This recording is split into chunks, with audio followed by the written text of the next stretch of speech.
Welcome to 37 news. చదువుతున్నది శ్యామ్ కుమార్. నిరంతరం వార్తల కోసం చూస్తూనే ఉండండి మీ 37 న్యూస్. బీఆర్ఎస్ నేత బాల్కా సుమన్ శనివారం ముఖ్యమంత్రి రేవంత్ రెడ్డికి బహిరంగంగా లేఖ రాశారు. టెట్ పరీక్ష ఫీజుకు సంబంధించిన ఈ లేఖలో ప్రస్తావించారు. పరీక్ష ఫీజు భారాన్ని తగ్గించాలని కోరారు. గతంలో టెట్ పరీక్ష ఫీజు ఒక్కో పేపర్కు 2 పేపర్లకు 300 రూపాయలు ఉండేదని, కానీ ఇప్పుడు ఒక్క పేపర్కి 1000 రూపాయలు, 2 పేపర్లకు 2000 రూపాయలు పెంచడం వల్ల అభ్యర్థులపై భారం పడుతుందని సుమన్ లేఖలో పేర్కొన్నారు. అలాగే కేవలం 11 జిల్లా కేంద్రాల్లోనే టెట్ పరీక్షలు ఉంటుందని ప్రకటించడంపై కూడా బాల్కా సుమన్ లేఖలో ప్రస్తావించారు. 11 జిల్లా కేంద్రాల్లోనే కాకుండా 33 జిల్లా కేంద్రాలలో నిర్వహించాలని ఆ లేఖలో తెలిపారు.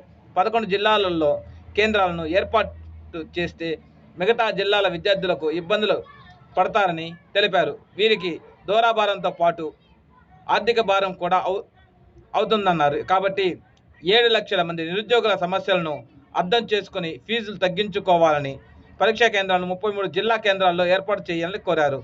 ఇదిలా ఉంటే టెట్ పరీక్షలకు సంబంధించి ఇప్పటికే నోటిఫికేషన్ విడుదలయ్యింది. మార్చి 27వ తేదీ నుంచి ఏప్రిల్ 10వ తేదీ వరకు ఆన్లైన్ దరఖాస్తు చేసుకోవచ్చు.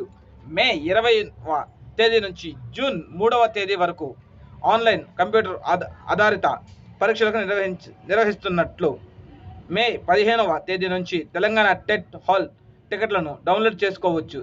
మే 20వ తేదీ నుంచి జూన్ 3వ తేదీ వరకు టెట్ పరీక్షలు నిర్వహించనున్నారు.